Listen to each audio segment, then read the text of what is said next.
Download the code from codigive.com. Link in description. Creating a pop-up modal in HTML and JavaScript involves a few key steps. First, you need to structure the modal using HTML, which includes a container for the modal itself, a title content area, and buttons for closing or confirming actions.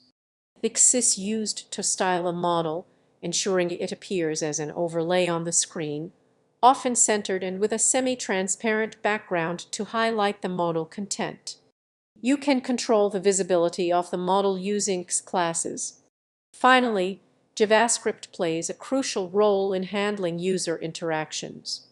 It allows you to open the modal when a specific event occurs, such as clicking a button, and close it when the user clicks a close button or outside the modal area.